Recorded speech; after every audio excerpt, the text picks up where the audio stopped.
છોટાઉદેપુરને મધ્યપ્રદેશ સાથે જોડતા ઓરસંગ નદી પરનો પુલ ઉપર જોખમી હાલતમાં ભૂવો પડ્યો છે। ગુજરાતના પડોશી રાજ્ય મધ્યપ્રદેશ સાથે જોડતા નેશનલ હાઈવે નંબર 56 ઉપર આવેલ છોટાઉદેપુરમાંથી પસાર થતી ઓરસંગ નદી ઉપર આવેલો પુલ ઉપર ખાડાઓનું સામ્રાજ્ય ઘણા સમયથી જોવા મળી રહ્યું છે, જેને લઈ વાહન ચાલકો પારાવાર મુશ્કેલીઓનો સામનો કરી રહ્યા છે। આ સાથે તંત્ર દ્વારા કરવામાં આવેલી પ્રી મોન્સૂન કામગીરીના પણ ધજાગરા ઉડતા જોવા મળી રહ્યા છે।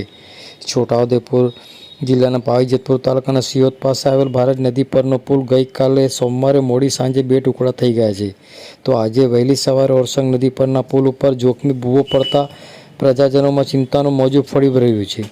મધ્યપ્રદેશને જોડતો આ મુખ્ય માર્ગ છે, જેના ઉપરથી રોજના સેંકડો ભારદારી વાહનો પસાર થતા હોય છે અને આ વિસ્તારનો મુખ્ય ગણાતો ડોલોમાઇટ ઉદ્યોગ પણ તેમના વાહનો પણ આ પુલ ઉપરથી પસાર થાય છે।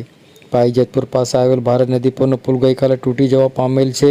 આ પુલ પણ ભારત નદીના પુલની જેમ તૂટે તે પહેલાં તેને મરામત કરી બચાવી લેવા આ વિસ્તારના લોકોએ તંત્રને માંગ કરી છે।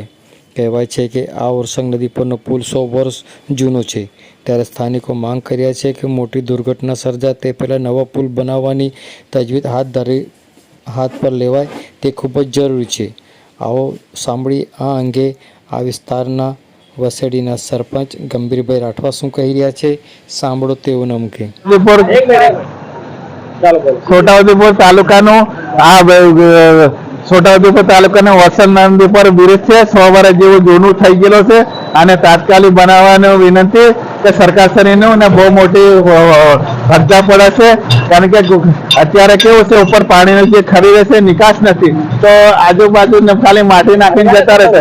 અત્યારે બહુ ભૂવો પડ્યો છે, આ બાજુ તે દિવસે ભૂવો પડેલો અને બહુ મોટી ઘટના થાય એવું છે, તો સરકારશ્રીની વિનંતી કે આને તાત્કાલિક પગલાં ભરે, નવો બ્રિજ બનાવે। અને આપણે બીજું અમે શું છે કે અત્યારે જે હોલ છે આજુબાજુ એ પાણી ઉપર ને ઉપર રહેશે ને, હોલ તૈયારી કરી દે તો પાણી નીકળી જાય તો નતા બેહે નહીં। શું માંગ છે તમારી? અમારે નવો બ્રિજ બને એવી જ માંગ છે। આવે છે પૂરું થઈ જાય છે, સરકાર છે બને છે, અમે ઘણી વાર રજૂઆત કરી છે।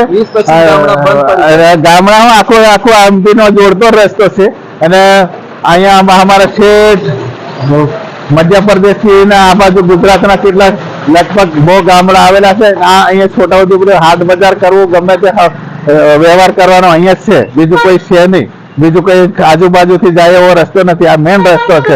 અને તમે એના આજુબાજુ આ ઝાડવા ઉગી ગયા છે, આ બધું ઉગી ગયો પણ કોઈ સાફ નથી કરતું, ઘણી વાર રજૂઆત કરી છે। તમે નજરે જુઓ છો ઝાડવા ઉગી જાય છે સાથે, અને હોલ આના હતા એ હોલ બંધ થઈ ગયા છે, એટલે પાણી અંદર ખડીને અંદર જે ઉપર બેસી ગયું છે।